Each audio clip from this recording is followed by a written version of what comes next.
기도하겠습니다. 하나님 아버지, 은혜를 감사합니다. 오늘도 귀한 하루를 우리에게 허락하여 주심을 감사하고 우리를 하나님의 자녀 삼으셔서 하나님의 은혜를 누리는 삶을 살게 하여 주시니 감사합니다. 오늘도 하나님 앞에 나왔사오니 우리의 심령과 마음이 하나님 앞에 온전하게 세워지는 귀한 시간 되게 하여 주시옵소서. 예수님의 이름으로 기도드립니다. 아멘. 찬송가 446장 찬송하겠습니다. 찬송가 446장입니다. 주 성외에는 참 기쁨 없도다. 날 사랑하신 주 늘 계시옵소서. 기쁘고 기쁘도다. 항상 기쁘도다. 나 주께 왔사오니 복 주옵소서. 나 주께 왔으니 복 주시옵소서. 주와 함께 계시면 큰 시험이기네. 기쁘고 기쁘도다. 항상 기쁘도다. 나 주께 왔사오니 복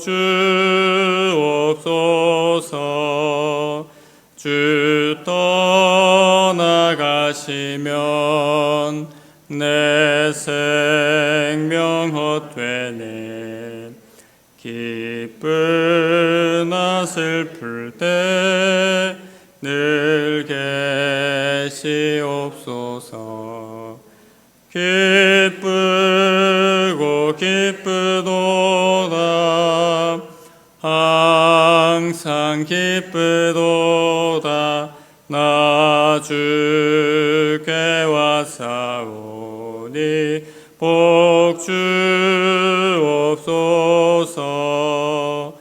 그 귀한 언약을 이루어 주시고 주 명령 따를 때 늘 계시옵소서. 기쁘고 기쁘도다.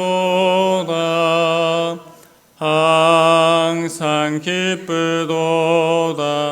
나 주께 왔사오니 복 주옵소서.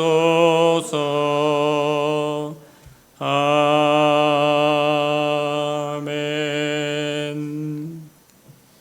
오늘 함께 보실 말씀은 신약성경 로마서 8장 18절에서 22절까지 말씀입니다.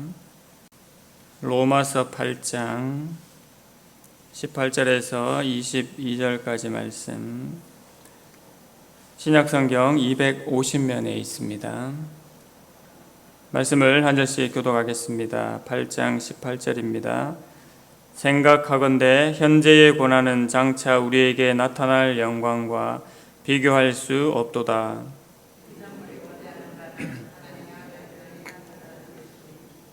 피조물이 허무한데 굴복하는 것은 자기 뜻이 아니요 오직 굴복하게 하시는 이로 말미암음이라.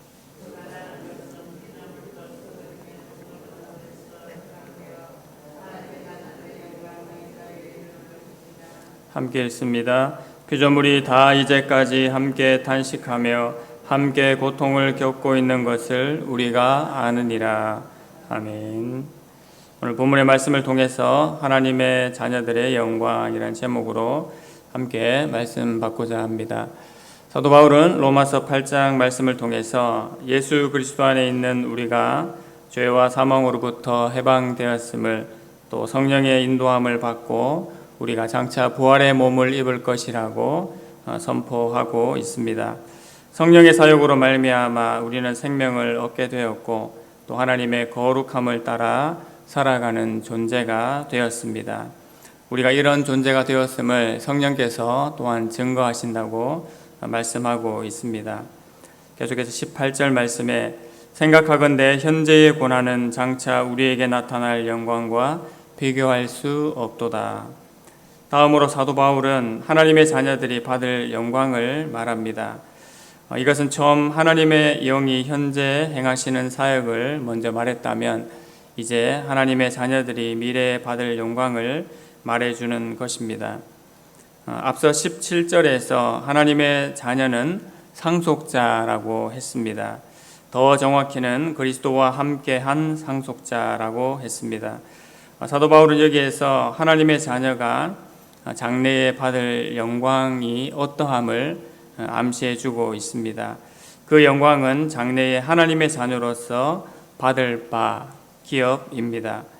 바울은 하나님의 상속자요 그리스도와 함께한 상속자다라고 두 번 연이어서 상속자를 말합니다. 먼저 하나님의 상속자라 하는 것은 그 기업의 극히 영광스러운 것을 말해주고 있습니다. 그리고 그리스도와 함께한 상속자라 함은 그 기업이 지극히 안전하고 확정적인 것임을 또한 우리에게 알려주는 말씀입니다.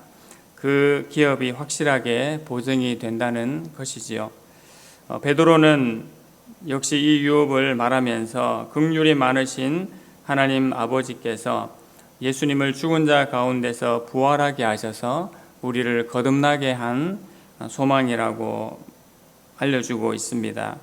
또 이것을 더 부연해서 설명을 하면서 썩지 않고 더럽지 않고 쇠하지 아니하는 유업을 잊게 하시나니 곧 너희를 위하여 하늘에 간직하신 것이라라고 베드로전서 1장 4절 말씀에서 말씀하고 있습니다. 이 하나님의 자녀들이 받을 영광에 관해서 말씀하고 있는 8장 18절에서 27절까지 특별히 18절의 말씀처럼 고난과 영광을 대비해서 말씀하고 있습니다. 대비되는 것이지만 이 둘은 마치 분리될 수 없도록 결합되어 있는 부분이 또한 있습니다. 18절 읽은 저희가 말씀에도 우리가 잠깐 고난을 당할 것이지만 그 후에는 그리스도 안에서 영원한 영광에 들어갈 것이라고 했습니다. 그러므로 이 고난과 영광은 붙어 있어서 분리할 수 없는 관계와 같습니다. 하나님의 영광과 자녀들이 받을 영광을 얘기하는 요한계시록 21장에도 하나님의 백성된 자녀들이 누릴 영광을 말하는데 구체적으로 모든 눈물을 그 눈에서 닦아주시니 다시는 사망이 없고 애통하는 것이나 곡하는 것이나 아픈 것이 다시 있지 아니하리니 처음 것들이 다 지나갔음이러라 라고 말씀하고 있습니다. 이렇게 불가분의 관계인 고난과 영광은 또한 두 종류의 시간을 나타낸다고 볼 수 있습니다. 이것은 곧 현재와 미래의 의미로 맞춰 볼 수 있는 것이지요. 하나님의 나라를 설명할 때 우리가 이미와 아직이라는 단어로 표현을 했었습니다. 현재의 시간도 우리가 주님과 동행하지만 우리의 연약함이 나타날 수 있기 때문에 그럴 수 있고 또 의로운 핍박으로 말미암아 우리들에게 고난이 생겨날 수가 있습니다. 하지만 미래의 영광은 지금처럼 유한하지 않고 죽지 않고 썩지 아니하는 이루 말할 수 없는 하나님의 광채와 영광을 맛보는 것임을 오늘 말씀에서 말씀하고 있습니다.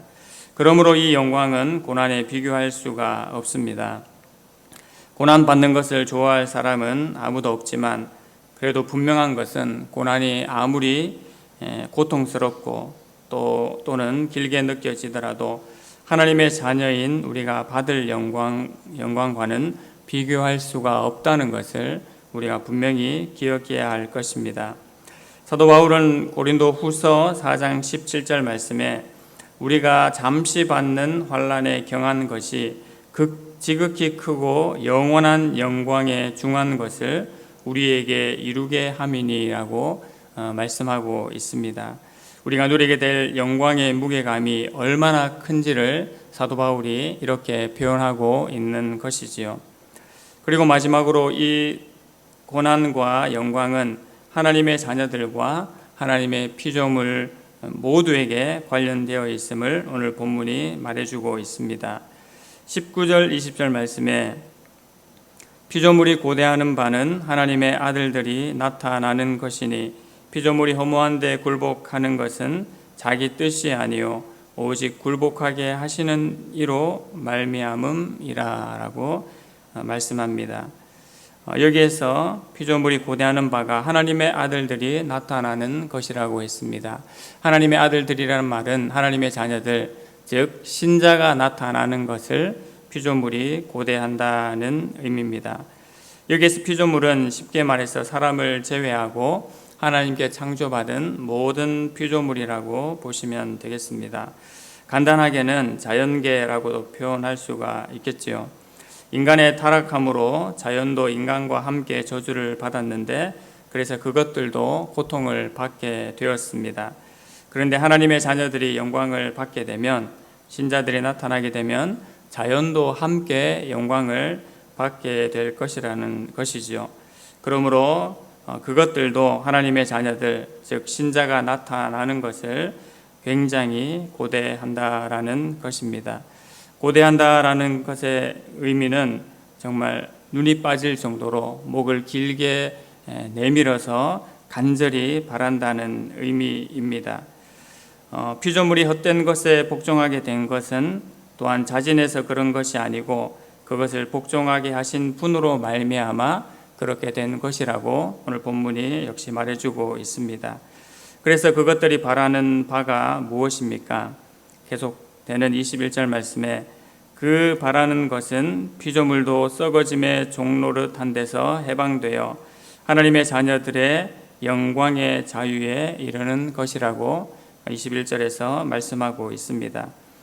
그 창조물 자신도 바로 썩음의 속박에서 해방되어서 하나님의 자녀들의 영광스러움에 이를 것을 기대한다는 말입니다.